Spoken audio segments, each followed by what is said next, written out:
Hello, LA2 students. So we are in the last week of October. We are starting a brand new unit, and we're gonna kind of go over some of that stuff today in this short video. So last week you were supposed to turn in your second version of your Of Mice and Men essay. It's worth twice the points that the first version was worth. So if you didn't get it done, make sure you do get it done. Even though the quarter ended, I will still take anything you want to turn in for credit. Just don't dig yourself such a big hole that you're really struggling at the end of the semester. So even if you didn't do the first draft of the Of Mice and Men essay, I'll still take that too. I'll take absolutely anything that you still want to do.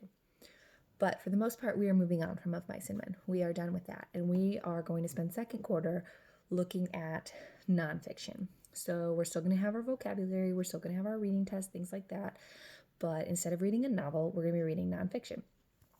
And one of the things that we as your LA2 teachers want to do is show you some of the types of nonfiction that you are going to run into outside of school. So the first day we have like a viral video that went around a couple years ago, but it's been going around again lately, and that we're going to have you look at and analyze a little bit. And it actually ties into the American Dream, which was part of Mice and Men. So kind of, a little transition into the new thing. And we're going to pick news articles that have been impactful for some reason. We're going to choose you're going to see some famous speeches throughout history. We're going to look at the way different news events have been portrayed in fiction versus nonfiction. So like the way the news treated something versus the way maybe a movie treated it or something like that. But we're going to be focusing on real events and real articles. So because it is nonfiction and because we're talking about the types of things that you might run into outside of school, sometimes the topics might feel a little bit controversial to you. You might disagree with what the video or the article is stating, and that is 100% fine. We are in no way at all trying to make you agree with what the article says. What we are looking at is what is the argument that is being made, and how is the author or the artist, because we'll look at political cartoons as well, what is the author or the artist or the director trying to say? What is their message? And are they effective at it? Because you, as a citizen of the United States, you're going to be seeing articles and commercials. Even we're going to look at commercials, videos, everything, and you're going to have to decide if you agree with the message of anything that you see. And so we want to talk about, how do you determine that? How do you decide if you agree or don't agree? And how do you get somebody to agree with you? So when you are writing something, if you are creating a video, how do you get people to listen to your message?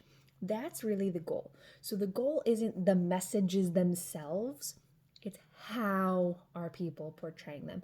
How are people trying to get you to agree with them?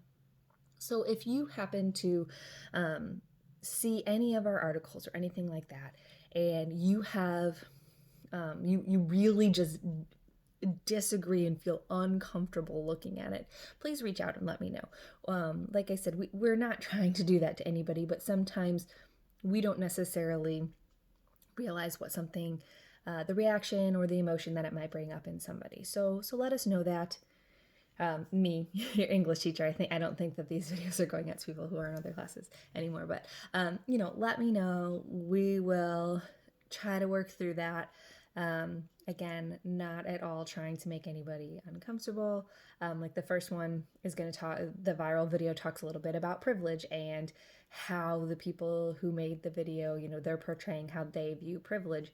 And that might be something that you disagree with, and you can, and in no way is that a problem for you to disagree with it. And in fact, I don't think the assignment anywhere even asks you if you agree or disagree with what they're saying. It's just kind of an activity to participate in. So please reach out if there's anything concerning, and we will work through that. So this week we just have 4 days of nonfiction activities. And then the week after that, I believe, is when Vocab 5 is due. So as always, let me know if you have any questions. Email me, give me a call at school, 636-456-4311, extension 2146. Otherwise, I will see you next week.